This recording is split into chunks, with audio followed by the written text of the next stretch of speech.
This was to be the first opportunity the team had had to prepare for round one of the 1996 World Championship, the Swedish rally just 8 weeks away. Sainz has driven for the team before, but his last Ford was a Sierra Cosworth in 1988. This would be his first chance to drive the Escort Cosworth he'll be using this year. Do you have balaclavas by chance? Balaclavas. With temperatures well below freezing, even in mid-afternoon, the cold would be a problem for the crew and the mechanics. Balaclavas would be essential items. The Spanish pair were soon in the car, getting used to their office for the year ahead. A new car meant new switchgear, and even new headset sockets had to be learnt. Where do we plug it in? The blue one is normally the one for the pelter, when you have the headset and the radio. You have the radio through. The yellow one is the stage one for the crash helmet. In temperatures that can reach 20 degrees below freezing, reliability is the key to success. Last year's Swedish rally ended in retirement for the entire Subaru team with engine failure. Sainz and his teammates Colin McRae and Mats Jonsson didn't even reach the final afternoon, so Carlos will be hoping that he'll have better luck with the Ford team in '96. Test days like this play an important part in selecting suspension, transmission and tyre combinations, so it was time to get on with the day's work. Considering it was Sainz's first real chance to drive the car, the first few runs of the day were pretty impressive. The Swedish rally itself is run in conditions far worse than these, although the weather in mid-December was ideal for this test session.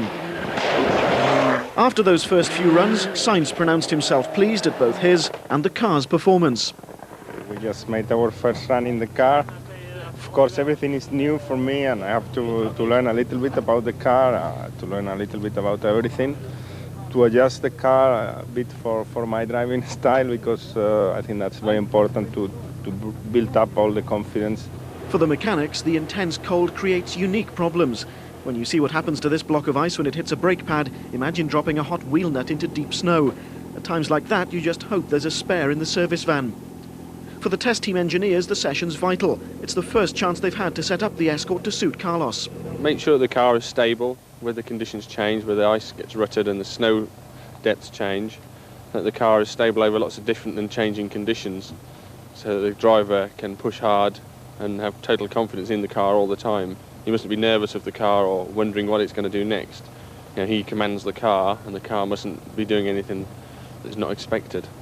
At the start of the test, the car had a fairly neutral setup, although as the day wore on, electronic active front and centre differentials and several different suspension settings, both front and rear, were tried out. He has a certain style of left foot braking that's maybe different to our previous drivers, so some of the centre differential settings have to be changed. We just have to understand his style, just so it's the right balance for him and his ability and how he throws the car around compared to another driver.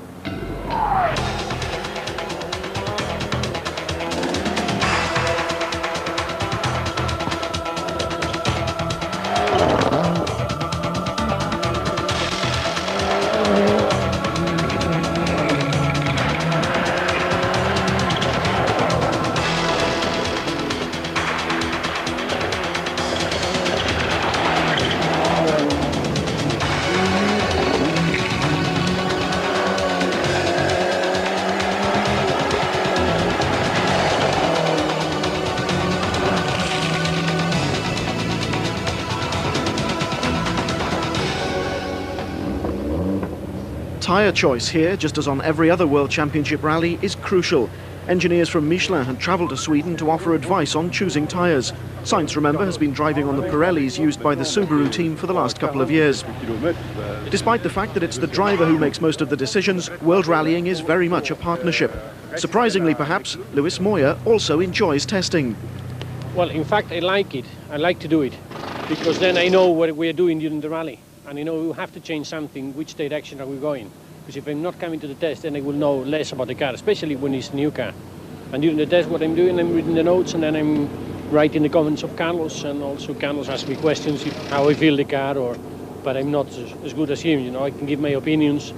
But always we talk together, we take the decisions always together. Nighttime in Sweden comes at around 4 in the afternoon, although it doesn't mean the end of the test.